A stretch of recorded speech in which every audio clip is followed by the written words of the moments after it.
Hello students, कैसे हैं सब लोग। हमारे ऑर्गेनिक केमिस्ट्री की सीरीज चल रही है मेरे बच्चे। लास्ट टाइम बहुत इंपॉर्टेंट कंसेप्ट सीखा हमने, इंडक्टिव इफेक्ट। जो प्रीवियस लेक्चर था वो इंडक्टिव इफेक्ट के ऊपर थे। वहाँ पे मैंने आपको समझाया कि क्या इंडक्टिव इफेक्ट होता है, एप्लीकेशन ऑफ इंडक्टिव इफेक्ट समझाया कि जो इंडक्टिव इफेक्ट है वो कार्ब अनायन की स्टेबिलिटी कैसे डिसाइड करता है। ठीक है जी। उसके बाद हमने ये सीखा कि इंडक्टिव इफेक्ट का आपका क्या इफेक्ट होता है। यू कैन से वहाँ पे जो इंडक्टिव इफेक्ट होता है वो अगेन कैसे डिसाइड करता है कि आपका जो कार्बोक्सिलिक एसिड्स हैं या जो आपके एल्कोहल्स हैं उनके एसिडिक स्ट्रेंथ पे भी फर्क डालता है। कौन? Inductive effect. फिर लास्ट में हमने ये पढ़ा था कि जो बेसिसिटी है, मतलब बेसिक स्ट्रेंथ है अल्काइल अमीन्स की, उस पर कैसे आपका जो इंडक्टिव इफेक्ट है वो कैसे इफेक्ट डालता है, वहाँ पे हम कैसे लगाते हैं इंडक्टिव इफेक्ट को, वो सीखा था। तो लास्ट में कुछ क्वेश्चंस मैंने कहा था लास्ट लेक्चर में कुछ क्वेश्चंस और दूंगा आपको बेसिसिटी ऑफ अल्काइल एल्कीन्स के ऊपर। तो देखिएगा जरा, क्वेश्चन से स्टार्ट करने हैं आज का। और इसके बाद बच्चे क्या होगा, इलेक्ट्रोमैग्नेटिक इफेक्ट। ठीक है जी। नेक्स्ट जो टॉपिक होगा वो इलेक्ट्रोमैग्नेटिक इफेक्ट करेगी थोड़ी देर में। डन है जी। तो स्टार्ट करते हैं क्वेश्चन। जो एग्जाम्पल था बच्चे, जो कल थोड़े से क्वेश्चन रह गए थे लास्ट लेक्चर में, वो कंप्लीट कर लेते हैं पहले। मान लीजिए आपके पास ये कंपाउंड है, ये ऑर्गेनिक कंपाउंड आपको गिवन है। इनमें आप मुझे ये बता दीजिएगा, आप खुद ट्राई कीजिएगा पहले, जो मैंने कंसेप्ट कल सिखाए थे आपको, देखते हैं आप कंसेप्ट अप्लाई कर पाएंगे कि नहीं कर पाएंगे। इनमें मुझे ये बताइएगा कि बेसिसिटी किसकी ज़्यादा है, मतलब ऑर्डर बता दीजिएगा, order of basic strength of this compounds, order of basic strength of this compounds. A B C मान लीजिए किसी को भी। ठीक है जी, ये ए बी सी है, क्या बता रहे हैं, ऑर्डर ऑफ बेसिसिटी बता रहे हैं या basic strength, order of basic strength बता रहे हैं। तो कंसेप्ट क्या था, बेस कौन होता है, जो इजिली अपने लोन पेयर को डोनेट कर दे। नाइट्रोजन के पास लोन पे तीनों में, तो कौन कितनी इजिली डोनेट कर सकता है, कौन इजिली डोनेट करेगा, जिसके पास इलेक्ट्रॉन डेंसिटी ज्यादा है। जिस नाइट्रोजन एटम के ऊपर इलेक्ट्रॉन डेंसिटी ज्यादा होगी तो आपके जो लोन पेयर है they will be easily donated या easily available for the protonation. कोई भी लैंग्वेज यूज कर सकते हैं आप। तो यहाँ पे देखो, जो नाइट्रोजन लगा है ये है कार्बन चेन, ये भी कार्बन चेन। तो कार्बन चेन का क्या प्लस आई होता है, तो कार्बन चेन प्लस आई करेगी यहाँ पे, इलेक्ट्रॉन डेंसिटी बढ़ाएगी नाइट्रोजन पे। यहाँ पे भी सेम काम होगा, यहाँ पे इलेक्ट्रॉन डेंसिटी बढ़ रही है लेकिन यहाँ पे CH3 फालतू में आ गया, एक्स्ट्रा आ गया, तो ये भी प्लस आई इफेक्ट देगा और इलेक्ट्रॉन डोनेट करेगा, करेंगे मतलब इलेक्ट्रॉन डेंसिटी इंक्रीज होगी नाइट्रोजन पे। यहाँ पे भी सेम बात, ये भी ये तो कॉमन है तीनों में ना, ये जो ये ब्रांचेस है, ये वाली ब्रांचेस ये तो कॉमन है। यहाँ पे फर्क किसका पड़ रहा है, इसका भी फर्क पड़ रहा है, ये भी है। This is CH2 bridge head carbon. मेरे लेक्चर अगर आपने लगाए हैं IUPAC नोमेनक्लेचर पे तो आपको इनके बारे में पता होगा, ये जो ये कंपाउंड्स होते हैं इनका नाम क्या होता है, आपको इनके बारे में पूरी जानकारी रही होगी। तो कोई भी लेक्चर मिस मत करें, पहले बोल रहे, ठीक है। एक ऑर्डर में देखेगा मेरे बच्चे, सभी लेक्चर्स को एक ऑर्डर में देखें। ठीक है, बीच में से मुंह उठाकर ऐसे नहीं कि सही कोई भी देख लिया, बीच में से नहीं, समझ आएगा जरूर, लेकिन अगर आपको डीप नॉलेज चाहिए, आप सीरियस हैं, तो पूरा ऑर्डर में देखिएगा मेरे बच्चे। मैं गारंटी देता हूँ आपका कोई भी एक भी टॉपिक वीक नहीं रहेगा ऑर्गेनिक में। ठीक है, एक ऑर्डर में देखिएगा मेरे बच्चे, ठीक है, चाहे बेसिक से लेकर एडवांस तक, ठीक है, कोई दिक्कत नहीं है। चलो बताओ, यहाँ पे प्लस आई इफेक्ट है जी, प्लस आई इफेक्ट, यहाँ भी प्लस आई इफेक्ट है, तीनों का यहाँ पे प्लस आई है। लेकिन सबसे ज्यादा इलेक्ट्रॉन डेंसिटी किस केस में इंक्रीज हुई है, ये चेक करो, बताओ जरा। यहाँ पे तो दिख रहा है ये ब्रांच सब में कॉमन है, ये ब्रांच सब में कॉमन है, इसमें भी, इसमें भी, इसमें भी, तो इसका कोई फर्क ही नहीं है। एक्स्ट्रा चीज देखो, ये CH3 आई एक्स्ट्रा, तो ये अपना प्लस आई दे रहा है, तो electron density increase as compare to this one. यहाँ पे क्या आया, यहाँ पे एक ब्रांच और होगी CH2, वो CH2, तो ये ज्यादा हो गया, और तो यहाँ पे इलेक्ट्रॉन डेंसिटी और ज्यादा बढ़ जाएगी। तो ऑर्डर ऑफ बेसिसिटी क्या होगा, CBA, this is the order of basicity, increasing order of basicity. समझ आ गया, रीजन सिंपल था। As plus I effect increases electron density on an atom increases, जितना प्लस आई ज्यादा उतनी इलेक्ट्रॉन डेंसिटी ज्यादा नाइट्रोजन पे, जितनी इलेक्ट्रॉन डेंसिटी ज्यादा तो उतना ही इजिली अवेलेबल होगा आपके लोन पेयर को डोनेट करना। Electron density on an atom increases, therefore lone pair of electron can be donated easily। ठीक है जी बात, कंसेप्ट याद रखेंगे, क्योंकि वही बेस है, जो स्ट्रॉन्ग बेस वही है जो इजिली अपने लोन पेयर को या इलेक्ट्रॉन पेयर को डोनेट कर देगी। कंसेप्ट क्लियर होगा। चलो नेक्स्ट क्वेश्चन चलते हैं। नेक्स्ट क्वेश्चन देखिएगा, इसको नोट कर लो मेरे बच्चे, पहले ही बोल रहा हूँ, एक बार नोट कर लो, कहीं मैं रफ कर दूं। तो नेक्स्ट क्वेश्चन ये एग्जांपल है CH3NH2, फिर है CH2 डबल बॉन्ड NH, फिर है CH ट्रिपल बॉन्ड N। एक बात याद रखना, नाइट्रोजन के पास बेशक जो वैलेंस इलेक्ट्रॉन है वो 5 होते हैं, पर लेकिन वो बॉन्ड कितने बनाते हैं, जो बॉन्ड है बॉन्डिंग में यूज कितने करता है, सिर्फ 3 करता है, 5 नहीं करता है ना। ये भी बात, क्योंकि तभी तो नाइट्रोजन के पास एक लोन पेयर होता है डोनेट करने को, यहाँ पे भी है, ये सब में लोन पेयर है। अब अगेन क्वेश्चन सेम है, ऑर्डर ऑफ बेसिसिटी बताओ जी इनकी, या ऑर्डर ऑफ बेसिक स्ट्रेंथ बता दो, बताओ ऑर्डर ऑफ बेसिसिटी। ठीक है जी, तो हम क्या देखेंगे, कंसेप्ट क्या है, कंसेप्ट ये है कि हमें बस ये चेक करना है किस नाइट्रोजन एटम के ऊपर इलेक्ट्रॉन डेंसिटी ज्यादा है। यहाँ पे CH3 CH2 CH सब सेम है, कार्बन ही तो है, अल्काइल ग्रुप है, प्लस आई सेम होगा, कोई दिक्कत नहीं है, हाइड्रोजन से हाइड्रोजन कमी है। नेक्स्ट जो चीज दिखती है हमें वो ये है कि ये सिंगल बॉन्डेड है, ये डबल, ये ट्रिपल बॉन्डेड। अब बात कहाँ पे आती है, हाइब्रिडाइजेशन पे, समझाया था मैंने लास्ट लेक्चर में भी, स्टार्टिंग में भी समझाया हुआ है, इंडक्टिव फैक्ट में भी समझाया है। ये नाइट्रोजन की हाइब्रिडाइजेशन क्या है, sp3 है, शॉर्टकट बताया मैंने आपको, शॉर्टकट बताया बच्चे, ये NH ऐसे, तो ये S हो गया ऑर्बिटल P P, और जो लोन पेयर है वो भी P में बैठे हैं, तो sp3 डबल बॉन्डेड है, sp2, इसके शॉर्टकट बताइए, ये sp हो गया ट्रिपल बॉन्डेड। ठीक है जी, आप इसको लगा के याद रखना, हाइब्रिडाइजेशन दोबारा बता देता हूँ, वैसे तो मैंने आपको स्टार्टिंग के जो लेक्चर है उसमें बताया हुआ है सब, ये छोटी छोटी चीजें हैं लेकिन बहुत इंपॉर्टेंट है। जब आप हाइब्रिडाइजेशन निकालते हैं तो सिग्मा इलेक्ट्रॉन्स को काउंट करते हैं, पाई को काउंट नहीं करते। आप देख सकते हैं मैंने सिग्मा किए तो S, ये बॉन्ड बना सिग्मा H के साथ P, और lone pair P, 2 P orbital हो गए। मैंने पाई इलेक्ट्रॉन काउंट नहीं किए, ना वहां करूंगा, 2 पाई इलेक्ट्रॉन है, एक सिग्मा है, तो S, और जो लोन पेयर है वो P में, तो sp बन गया।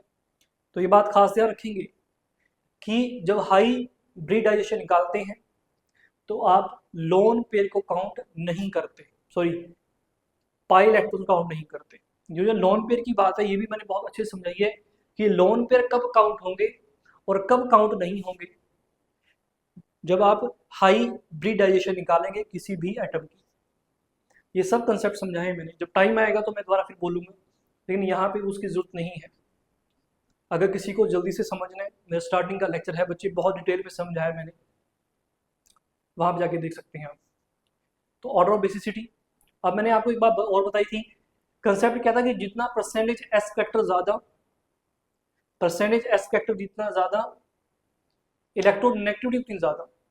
तो परसेंटेज एस फैक्टर इसमें कितना है 50%, 33.3%, यहाँ पे एस फैक्टर कितना है 25%।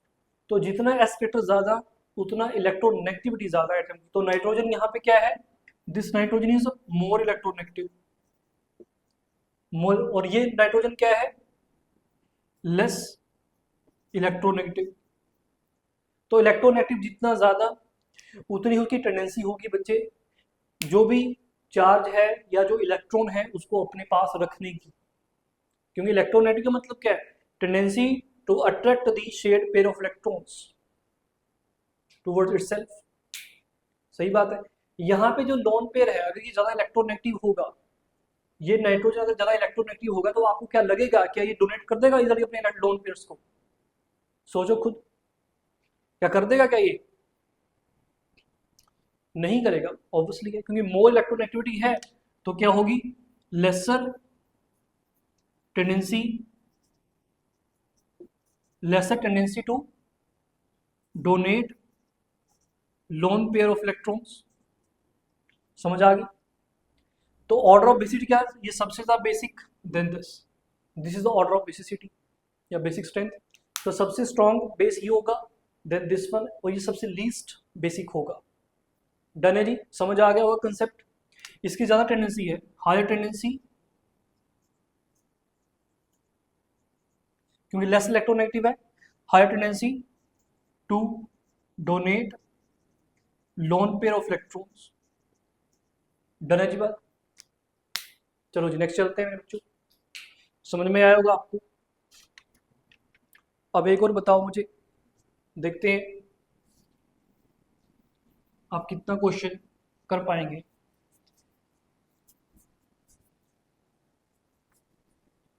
पहले खुद सोचेंगे जरा।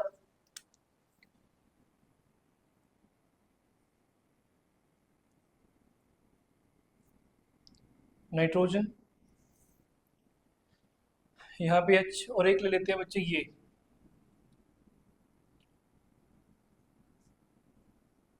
ध्यान से देखिएगा, क्या नाम है इसका, पता है नाम? अरोमेटिक कंपाउंड में पढ़ाया हुआ मैंने, ये अरोमेटिक कंपाउंड है ना। वैसे इसका नाम भी बता सकते हो आप, ये साइक्लो कंपाउंड है, ये अरोमेटिक है। इसका नाम था पिरीडीन, याद है किसी को? पिरीडीन। अगेन सेम क्वेश्चन है मेरा, कौन ज्यादा बेसिक है बताओ इनमें से। कंसेप्ट लगाइएगा, वो नाइट्रोजन को चेक कीजिए, जहां पे नाइट्रोजन अगर उसके ऊपर इलेक्ट्रॉन डेंसिटी ज्यादा है, ऑन द नाइट्रोजन एटम अगर इलेक्ट्रॉन डेंसिटी ज्यादा है तो it will donate the electron, you can say lone pair of electron easily and it will be more basic। Concept यही है। तो देखो जरा, बताओ जल्दी से, कौन लोन पे डोनेट कर देगा अपने? ये कंसेप्ट यहां से नहीं है मेरे ख्याल से, ये जो नाइट्रोजन है दिस वन भी। हाँ एक बात यहाँ पे सुनो जरा, अब यहाँ पे आप क्या कहेंगे सर, आपने शॉर्टकट सिखाया एक थोड़ी देर पहले ना, एक शॉर्टकट सिखाया हाई ब्रीडाइजेशन निकालने का, सिखाया मैंने, ये पहले भी सिखाया हुआ है। इसकी हाइड्रोजन क्या है, एस पी पी, ये बॉन्ड, ये सिग्मा बॉन्ड कर रहा हूँ जी, पाए नहीं, सिग्मा बॉन्ड, बॉन्ड की बात कर रहा हूँ। एस पी पी, और जो लोन पेयर बैठे हैं ये भी पी, क्योंकि पी ऑर्बिटल में होंगे तो क्या होगा, sp3 होगी। यहां पे आ जाओ, ये सिग्मा बॉन्ड एस, ये सिग्मा बॉन्ड पी, पाए जो बॉन्ड है, पाए इलेक्ट्रॉन काउंट नहीं करना। जब हाई ब्रीडाइजेशन निकाल रहे हैं आपको जो पाए बॉन्ड है उसको काउंट नहीं करना, बार बार बोल रहा हूं। sp जो पाए बॉन्ड से इलेक्ट्रॉन काउंट नहीं हुए, ये बात होगी, ये वाला।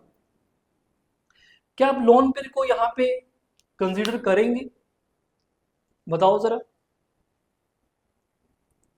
क्या इस लोन पेयर को मैं कंसीडर करूंगा? कहा गया हाँ जी बिल्कुल करेंगे। कहा गया आपने वहां पे किया था तो यहाँ पे भी कर लो, क्या दिक्कत है? दिक्कत है मेरे बच्चे, दिक्कत बहुत बड़ी है। वैसे तो अभी चलो sp2 बनी गया ही, क्योंकि जो लोन पे होंगे वो भी पी में पड़े होंगे। अगर मान लो कि मैं आपको ये दे देता,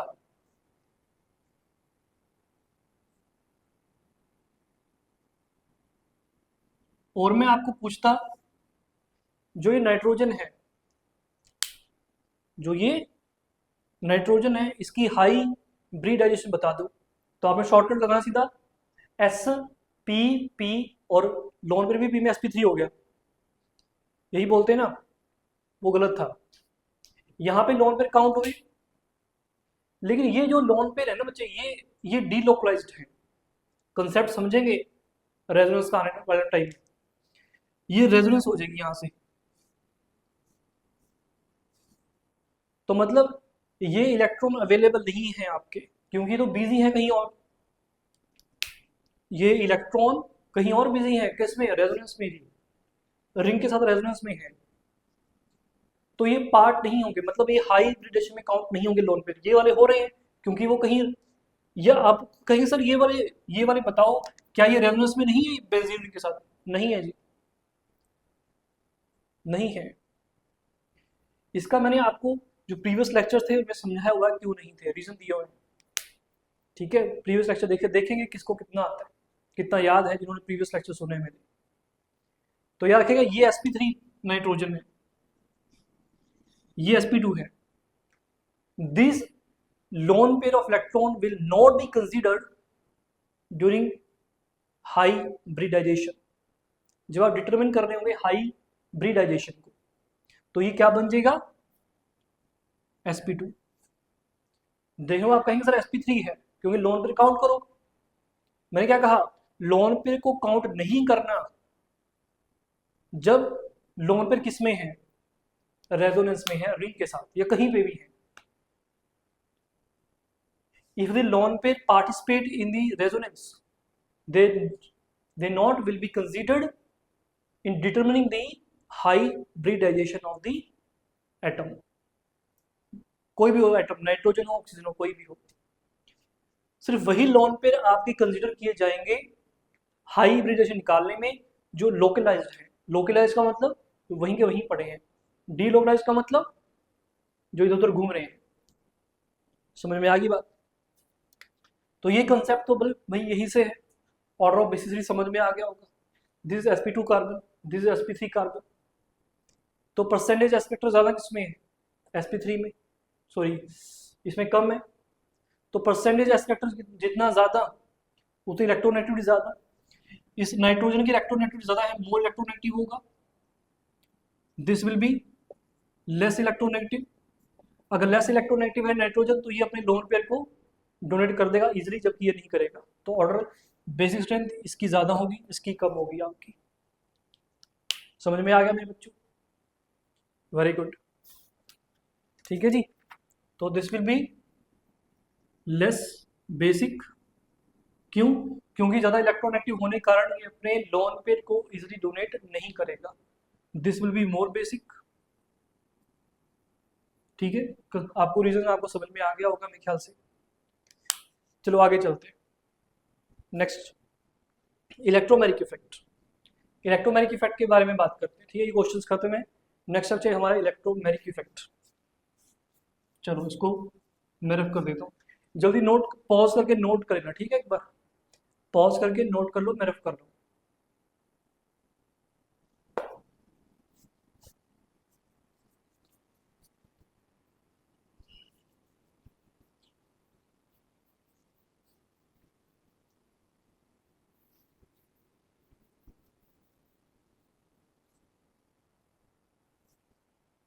चलो जी, नेक्स्ट टॉपिक है बच्चे, बहुत important, electromeric effect. Electromeric effect कहा गया, ये क्या चीज है? हमने पहले इलेक्ट्रिक इफेक्ट पढ़ा, तो अब ये क्या चीज है जी बताओ। अगर एग्जाम्पल के साथ समझाऊंगा, पहले एग्जाम्पल दूंगा, जल्दी समझ आएगा। मान लो मेरे पास कोई सी डबल बॉन्ड सी है, this a part of the molecule. C double bond C अगर डबल बॉन्ड प्रेजेंट, हम एल्कीन भी बोलते हैं इसको, है ना। सी डबल बॉन्ड सी का एक नाम होता है इथाइलिनिक बॉन्ड, याद रखना, इथाइलिनिक बॉन्ड, इथाइलिनिक बॉन्ड, ठीक है। मैं कह रहा हूं कि मेरे पास कोई, सपोज कीजिएगा यहाँ पे कोई अटैकिंग रिएजेंट है, ये सबस्ट्रेट हो गया, कोई अटैकिंग रिएजेंट है, अटैकिंग रिएजेंट मान लेते हैं लेट्स से ई पॉजिटिव, ऐसा कुछ है। ई का मतलब कोई भी जनरल मैंने कोई ले लिया एटम या ग्रुप ऑफ एटम है ई, बस एक डिनोट कर दिया मैंने, जैसे वेरिएबल को एक्स वाई जेड से करते हैं, मैंने ई से डिनोट कर दिया उसको। ये क्या देख रहा है कि ये देखा कि मेरे पास पॉजिटिव का मतलब इलेक्ट्रॉन की कमी है। ये जो डबल बॉन्ड है इसकी जो पाई इलेक्ट्रॉन क्लाउड होता है, सबको पता है पाई जो इलेक्ट्रॉन होते हैं दे will B loosely held by the atoms, because जो पाई इलेक्ट्रॉन क्लाउड होता है वो आपका मॉलिक्यूल के अबव एंड बिलो होता है, ठीक है, क्योंकि साइड वाइज ओवरलैपिंग हुई है, साइड वाइज ओवरलैपिंग में होता है ना पाई बॉन्ड में, तो पाई बॉन्ड तभी बनता है, तो इलेक्ट्रॉन लूजली हेल्ड है। तो ये देखेगा इन लूजली हेल्ड इलेक्ट्रॉन को और क्या कर देगा, अटैक कर देगा, इस कार्बन पे अटैक कर देगा। तो अटैक करेगा तो ये दो के दो इलेक्ट्रॉन ले जाएगा ना ये, तो बॉन्ड बनेगा सी और ई के बीच में। तो यहाँ पे कुछ ऐसा दिखाई देगा मेरे बच्चों आपको, ये जो इलेक्ट्रॉन है, ये जो पाई इलेक्ट्रॉन है, ये वाले ध्यान दीजिएगा कहाँ पे, ये पाई इलेक्ट्रॉन इन पे ही तो अटैक हुआ है, तो ये दो के दो इलेक्ट्रॉन यहाँ आ जाएंगे। जो एक इलेक्ट्रॉन वो कार्बन का था ही, लेकिन जो एक इलेक्ट्रॉन है वो इसको दे देगा, बॉन्ड बन जाएगा आपका। तो बॉन्ड कैसे बना, दिस, ये बना, ये यहाँ पे आ गया, समझ में आ गया जी। अब ये कार्बन का जो इलेक्ट्रॉन है वो छीन चुका है, वो लूज कर दिया ना, तो उसके ऊपर पॉजिटिव चार्ज, ये कार्बोकटाइन बने, कार्बोकटाइन बन गया, समझ में आ गया। अब एक एग्जाम्पल और लेते हैं, मान लीजिए मेरे पास सी डबल बॉन्ड ओ है, सी डबल बॉन्ड ओ है, मेरे पास एक चीज है लेट्स से एन वेरिएबल दे दिया, कोई अटैकिंग रिएजेंट है, मैं नेगेटिव चार्ज लेके चलता हूँ उसके ऊपर, मतलब ये इलेक्ट्रॉन रिच स्पीसीज है, इलेक्ट्रॉन रिच स्पीसीज है, क्योंकि नेगेटिव चार्ज है, इलेक्ट्रॉन कमी नहीं है, इलेक्ट्रॉन कमी वहां पे भी नहीं है, यहाँ पे सी डबल बॉन्ड ओ है।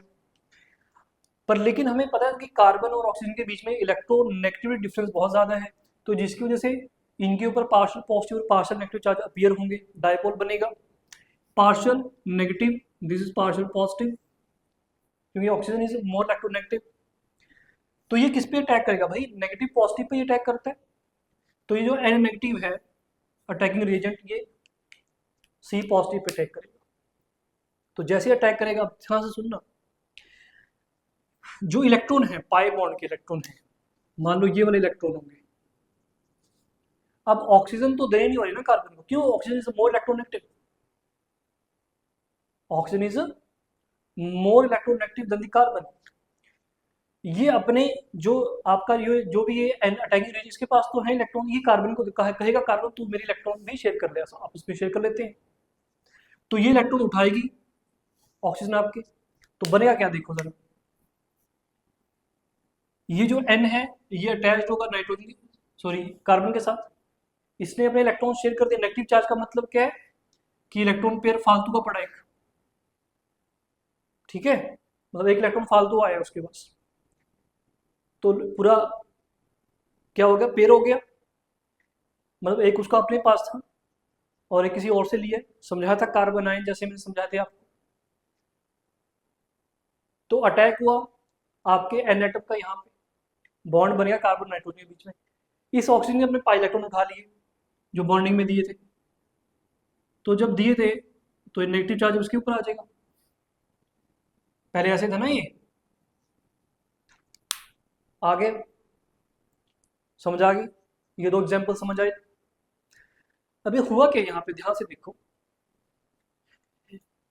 जो ये ई पॉजिटिव था इसने जब अटैक किया कार्बन के ऊपर, तो जो पाए इलेक्ट्रॉन थे, जो पाए इलेक्ट्रॉन थे वो किस तरफ ट्रांसफर हुए हैं, वो उसी एटम पे ट्रांसफर हुए हैं जहां पे अटैकिंग रिएजेंट लगना है, जहां पे अटैकिंग रिएजेंट अटैक कर रहा है या अटैच्ड होगा अभी, जहां पे इसी कार्बन को मिले कौन से, ये पाई बॉन्ड के इलेक्ट्रॉन।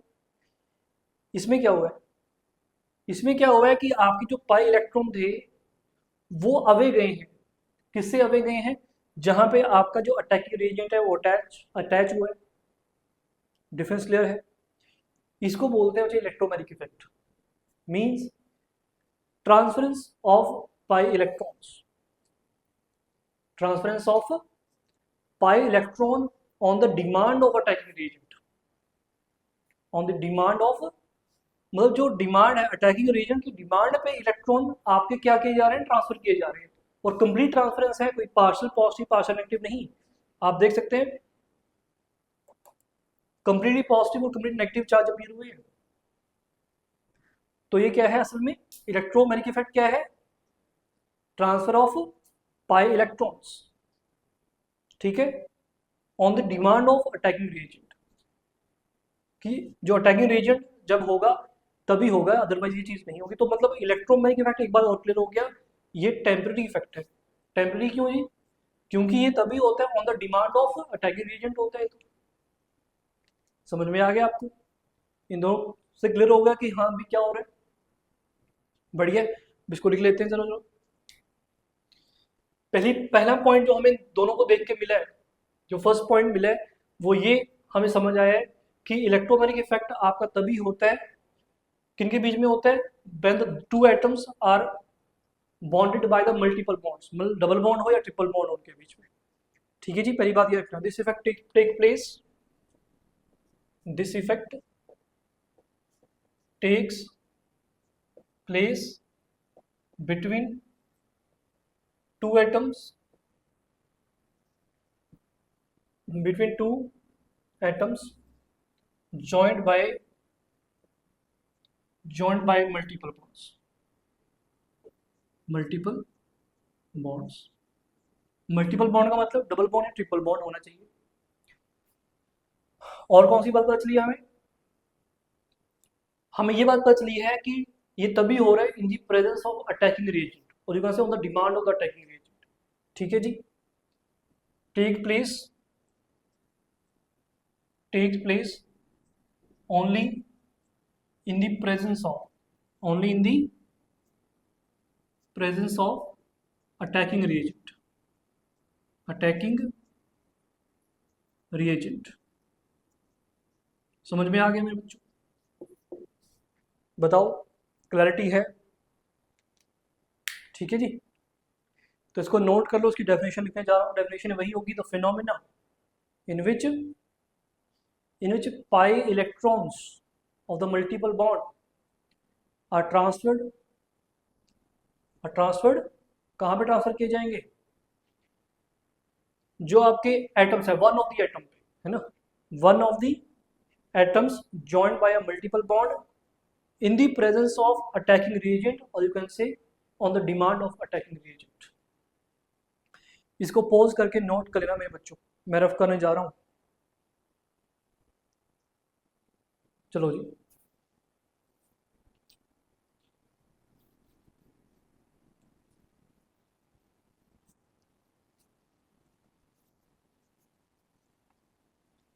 तो लिख लेते हैं इसके बारे में,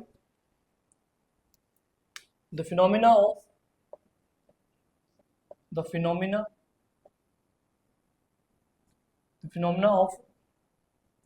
कंप्लीट ट्रांसफर,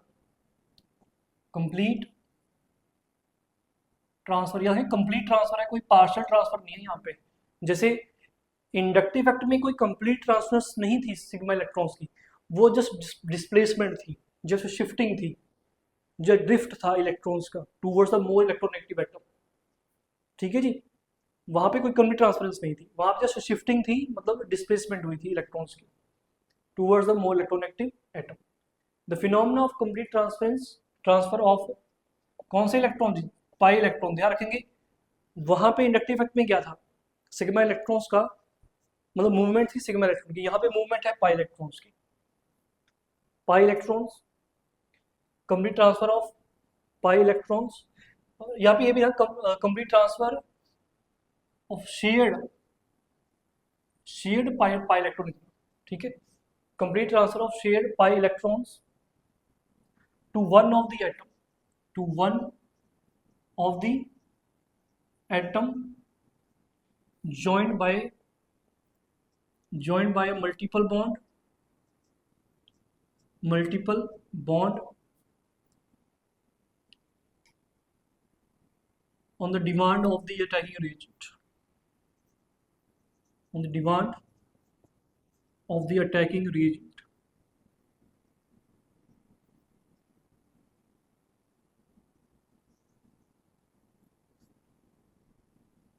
समझ में आ गया मेरे बच्चे?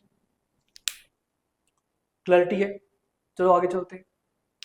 और हाँ, एक बात तो रही गई, ये this is a temporary effect भाई, दिस इज टेम्पररी इफेक्ट है ये, जबकि इंडक्टिव इफेक्ट परमानेंट था। Temporary effect because it takes place, ये होता तभी है because it takes place in the presence of attacking reagent.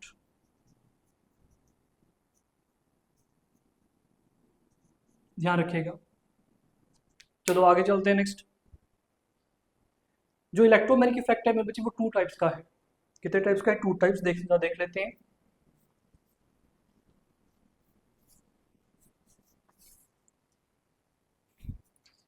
Two types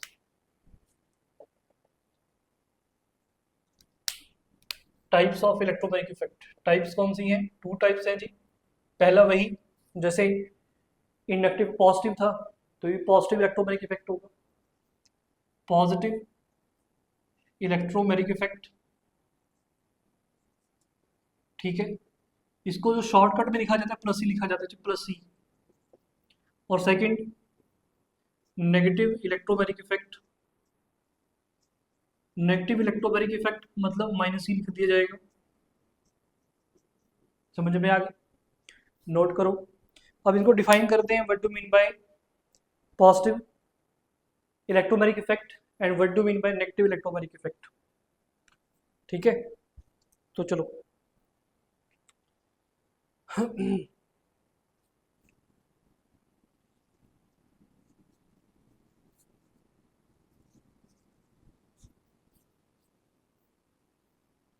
देखो जरा, पहले डिफाइन करते हैं positive electromagnetic effect. Positive electromagnetic effect plus E. तो कहा गया इसका मतलब क्या है? देखो, जो मैंने आपको 2 एग्जांपल दिए थे, वहां पे जो पाई इलेक्ट्रॉन की ट्रांसफरेंस थी कैसे हो रही थी? एक बार जहां पे आपका अटैकिंग रिएजेंट ने अटैक किया है, एक बार उसी सेम एटम पे पाई इलेक्ट्रॉन आए थे, और एक बार क्या हुआ था कि जहां पे अटैक किया है आपके अटैकिंग रिएजेंट ने, पाई इलेक्ट्रॉन उस एटम से दूर गए थे, अवे गए थे। समझ में आ रहा है? तो पॉजिटिव इलेक्ट्रोमैग्नेटिक इफेक्ट वो तब होता है जब पाई इलेक्ट्रॉन्स आपके उस सेम एटम पे ट्रांसफर किए जाते हैं जिस एटम पे अटैकिंग रिएजेंट ने अटैक किया है। ठीक है जी। अगर आपके पाई इलेक्ट्रॉन्स क्या कर रहे हैं, दे मूविंग अवे या transferred away from the attacking reagent, तो वो क्या है? Negative electromagnetic effect. तो लिख लेते हैं इस बात को, चलो समझ तो लिया आपने।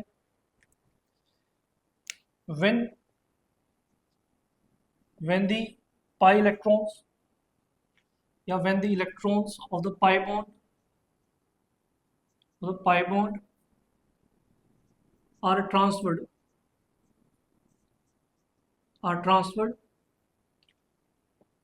to the atom on which the attacking reagent attacks। ठीक है, या कई बार ऐसा भी बोला जाता है कि when the electron of the pi bond are transferred to the atom to which the attacking reagent get attached, मतलब जिसपे वो अटैच हो रहा है अटैकिंग रीजन, मतलब बात वही हुई जिसपे अटैक हो रहा है। अगर उसी पे पाई इलेक्ट्रॉन जाते हैं तो पॉजिटिव है। और transfer to the atom to which the attacking reagent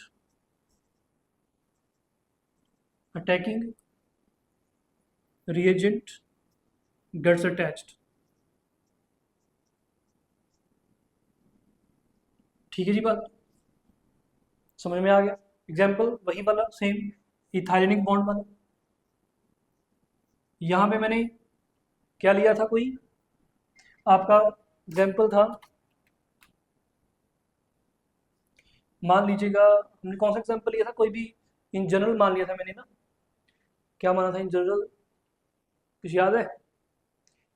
मैंने कहा था ई पॉजिटिव है ना। देखो यहाँ पॉजिटिव लगाया, मैं ये भी नहीं मानता, मैं ले लेता हूँ उसको, लेट से कोई जेड पॉजिटिव ले लेते, कोई भी एटम या group of atom, attacking agent, इसने अटैक यहाँ पे किया था, तो जो पाई इलेक्ट्रॉन थे वो भी इसी तरफ आए थे, तो क्या बना था जी हमारे पास, ये बना था।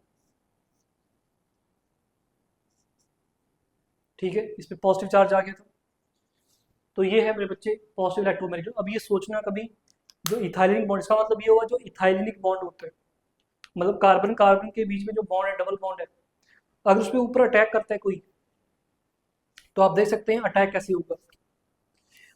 जो अटैकिंग रिएजेंट पॉजिटिव होगा, मतलब जिसके पास कमी होगी इलेक्ट्रॉन्स की, तो वो अटैक करता है double bond of the, sorry pi electron of the double bonds में, जो कार्बन कार्बन के बीच में है।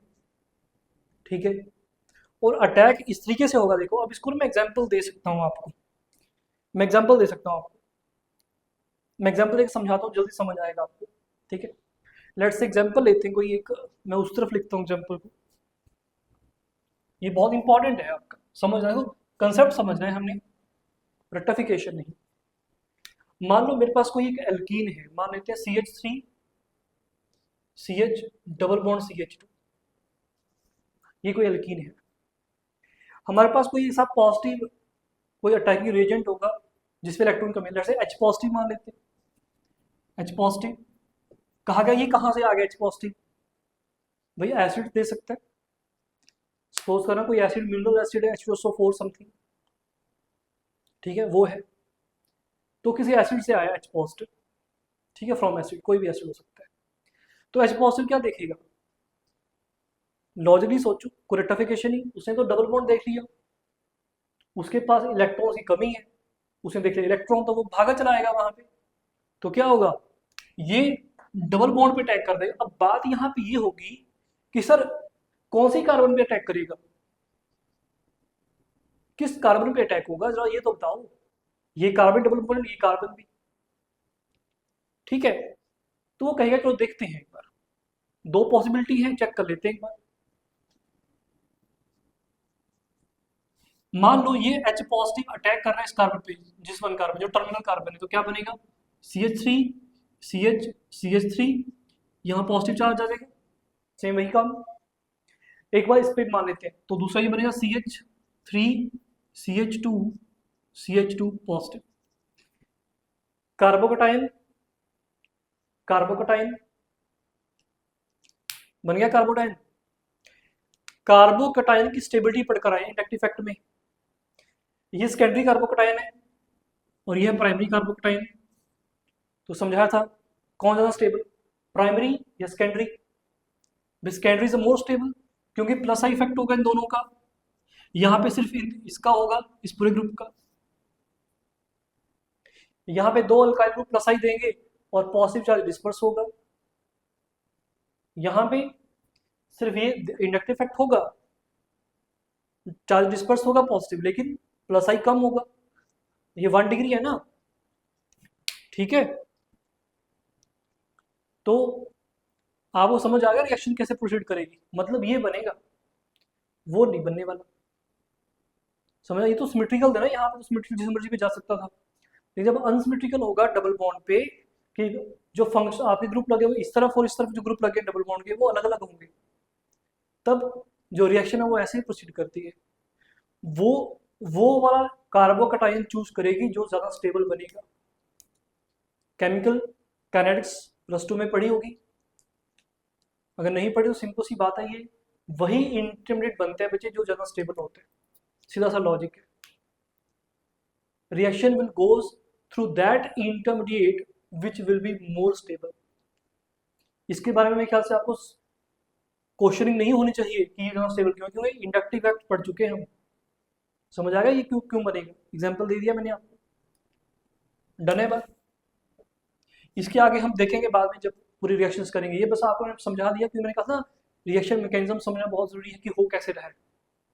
तो इनकी इनके बिना नहीं हो सकता। Inductive effect, electromagnetic effect, resonance, hyper conjugation, ये पढ़ने पड़ेंगे। इनको अच्छे से सीख जाना मेरे बच्चे। मैं कहता हूँ आपकी 50% तो केमिस्ट्री वहीं पे ख़त्म हो चुकी है, 50% से भी ज़्यादा ख़त्म हो जाएगी। और बताओ, और आपको ये आते हैं, आपको इनकी एप्लीकेशन आती है, आपको ये लगाने आते हैं। ठीक है जी, तो चलो समझ आ गया कि ये मेजर बनेगा, मेजर मतलब ज़्यादा मात्रा में ये बनेगा, ये कम मात्रा में बनेगा। तो मान लो ये 90% बन गया, ये 10% बनेगा बस, क्योंकि ज़्यादा स्टेबल है जी। रिएक्शन इस तरफ से जाना ज़्यादा पसंद करेगी। समझ आ रहा है? चलो मैं ज़्यादा यहाँ पे आपको अभी मिक्सिंग नहीं करूँगा, एडवांस की तरफ ज़्यादा मिक्सिंग नहीं करूँगा। ठीक है, फिजिकल केमिस्ट्री से ज़्यादा मिक्सिंग करने को मैं कर सकता हूँ, लेकिन अभी नहीं करूँगा। जस्ट आप बेसिक समझिएगा, बेसिक क्या है। ठीक है, तो चलो आगे चलते हैं मेरे बच्चे। नेक्स्ट, इसको मैं रफ कर, इसको आप नोट कर लीजिए एक बार बच्चे। ठीक है, मैं रफ करने जा रहा हूँ यहाँ पे।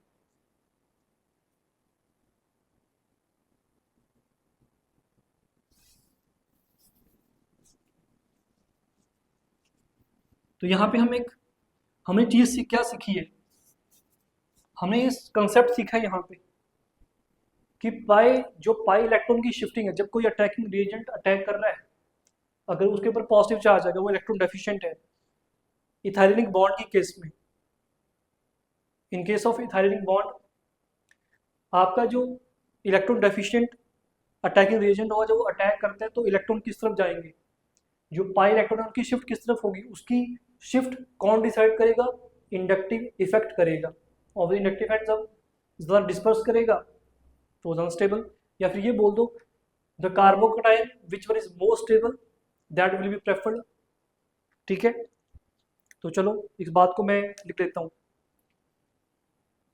हमने सीखा क्या है, हमने क्या सीखा, when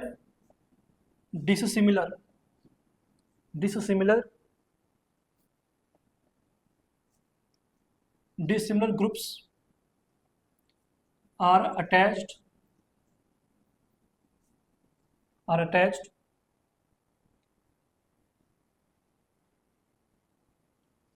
when dissimilar groups are attached across the ethylenic bond, dissimilar group का मतलब बच्चे ये है, जो ये कार्बन है, ये जो डबल बॉन्ड कार्बन है, इसके उधर क्या CH3 है, उसके तरफ पास कौन है, 2 H है बस, तो डिफरेंस हुआ है ना। ये सिमिलर नहीं है, अगर बीच में से आप कट करें तो जो उस तरफ है वो इस तरफ नहीं है, डिसिमिलर है आपका। डिसिमिलर ग्रुप्स अटैच होंगे और ethylic bond, then shifting of pi electron will take place, या फिर ये बोल दो कि shifting of pi electron will be decided by the inductive effect, है ना।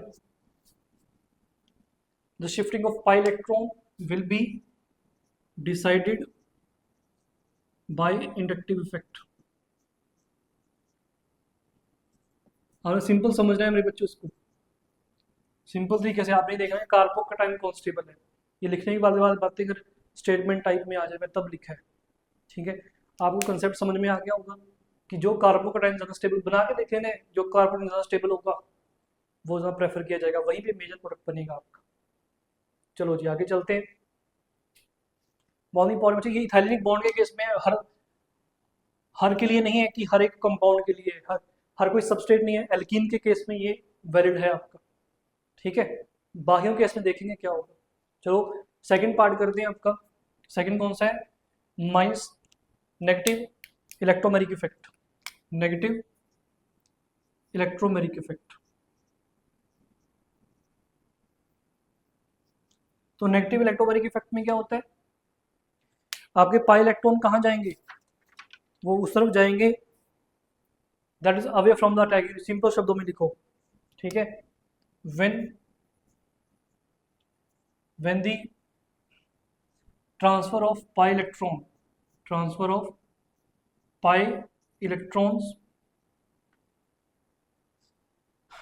pi electron takes place away from the attacking reagent,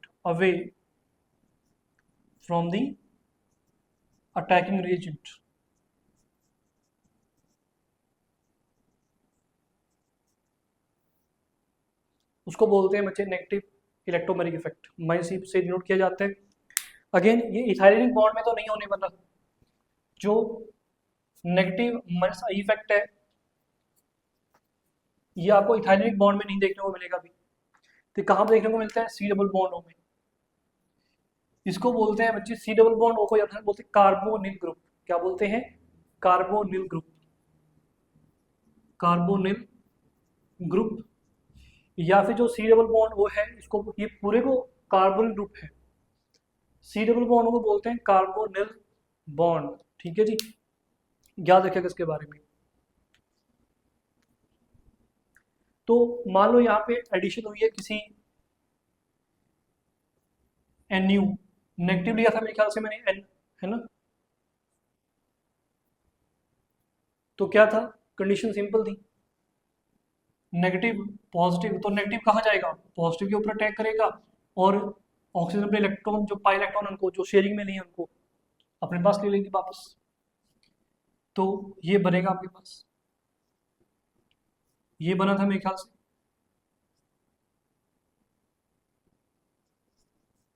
this one.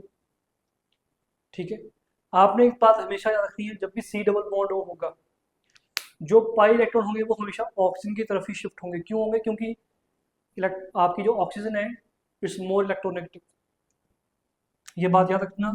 In case of C double bond O, pi electron will shift towards oxygen atom because oxygen is more electronegative than carbon। ये बात आपने याद रखनी है मेरे बच्चों। अगर आपको ये बेसिक्स क्लियर हैं तो रिएक्शंस आपको अपने आप क्लियर होंगी। मैं 100% गारंटी देता हूँ इस बात की कि जब मैं रिएक्शंस कराऊंगा प्लस टू में ज़्यादा आती हैं रिएक्शंस, यहाँ पे तो आपके जो इंपॉर्टेंट कंसेप्ट है सब लॉजिकल चलता है, तो उनको समझने में बड़ी आसानी रहेगी आपको। जो प्लस टू में आपके चैप्टर्स आते हैं, हेलोकेन्स रिएक्शंस आती हैं, वहाँ पे हाइड्रोकार्बन्स में भी रिएक्शंस आती हैं, उनको समझने में आपको बहुत आसान लगेगा कि इतना आसान है। देखो ऑर्गेनिक में सबसे इंपॉर्टेंट, फिजिकल केमिस्ट्री में और ऑर्गेनिक में सबसे इंपॉर्टेंट बात क्या है, फिजिकल केमिस्ट्री में न्यूमेरिकल आते हैं, पूरी लॉजिकल है, मानते हैं बात को, लेकिन वहां पे टाइम ज़्यादा लगता है। कंसेप्चुअल है, कंसेप्चुअल तो ऑर्गेनिक भी है, अब सामने हर किसी का हर एक का रीजन है यहाँ पे, ठीक है, वो तो बस हुआ बना रखा है कि यहाँ भी केमिस्ट्री क्या है, रट्टाफिकेशन, ऐसा कुछ नहीं है। जिसको समझ नहीं आती तो वो रट्टाफिकेशन बोलते हैं। अब अगर माइंड को ट्रेन ही रट्टाफिकेशन के लिए किया गया है तो फिर क्या ही बोल सकते हैं ना। तो आपको वो नहीं बनना, लॉजिक समझना है, चीज़ों का लॉजिक समझना है। रट्टाफिकेशन वो तो चलो मान लो 99%, जहाँ तक मैंने केमिस्ट्री पढ़ी है बच्चे 99%, एक आधी मतलब 1% है कि हमें चलो फॉर्मूला तो याद करना ही पड़ेगा ना, वो तो मैथमेटिक्स में भी करना पड़ता है भाई। मैथमेटिक्स में भी फॉर्मूला याद करो, फिजिक्स में भी फॉर्मूला याद करो, तभी अप्लाई करोगे कि F = ma है ना। इलेक्ट्रिसिटी में तभी अप्लाई करोगे कि आपकी जो इलेक्ट्रिक फील्ड है it is K/4πε0 divide by r², ऐसा कुछ होता है। सिंपल बोल दो K/Q1 Q2 divide by r²। Formula तो याद होना चाहिए ना। तो यहाँ पे भी वही है, थोड़ा सा कंसेप्ट तो पहले याद करोगे ना आप उसको, तभी तो आप अप्लाई कर सकोगे आगे। आपको फॉर्मूला ही नहीं याद है तो कंसेप्ट कहाँ से आ गया आपका। तो थोड़ा पहले तो हर वहाँ भी फॉर्मूला याद करना पड़ता है ना आपको, तो फॉर्मूला तो हर जगह है, तो यहाँ पे भी आपको थोड़ा सा कंसेप्ट तो पता होना चाहिए चीज़ों के बारे में, वो थोड़ा सा तो रिमेंबर रखना पड़ेगा ना यार। तो माइंड को सेट कीजिएगा, आपने माइंड को ट्रेन कीजिएगा इस चीज़ के लिए कि कंसेप्चुअल चीज़ों को समझना कैसे है। ठीक है, पहले पढ़िएगा थ्योरी, देन क्वेश्चंस लगाइए, जितने ज़्यादा क्वेश्चन रख सकते हैं तभी आएगा आपको। केमिस्ट्री सबसे ज़्यादा स्कोरिंग है फिजिक्स कंपैरिजन में, और आपकी मैथमेटिक्स तो टॉप पे, सबको बात बात पता है मैथमेटिक्स में तो आपको जितनी प्रैक्टिस करो उतनी कम है।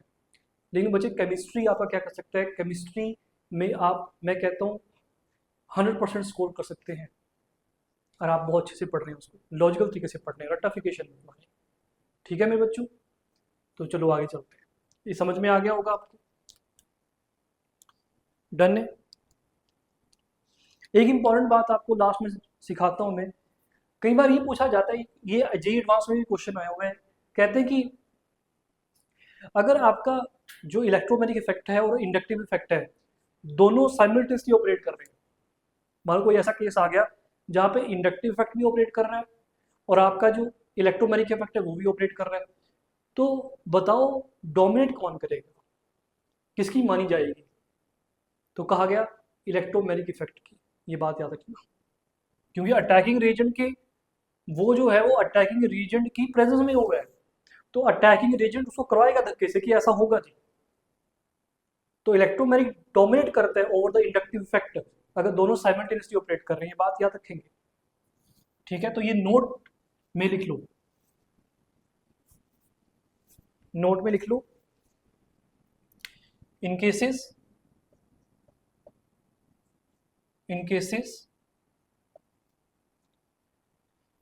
where inductive effect and electromagnetic effect operate simultaneously का मतलब है एक साथ बच्चे, साइमल्टेनियसली का मतलब होता है एक साथ, ऑपरेट साइमल्टेनियसली। ठीक है जी, तो क्या होगा, यूजुअली इलेक्ट्रोमैग्नेटिक इफेक्ट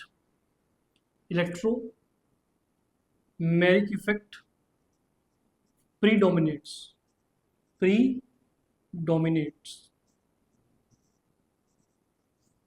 इस बात को याद रखना। ठीक है, तो लेक्चर यही भी खत्म है बच्चे आज का। Next important topic resonance and its application, बहुत चीज सीखेंगे। तो मिलते हैं आपको नेक्स्ट लेक्चर में। वीडियो को लाइक कीजिएगा, चैनल क्या कीजिएगा, सब्सक्राइब, ताकि आपको इंपॉर्टेंट अपडेट्स मिलती रहे। मिलते हैं मेरे बच्चों।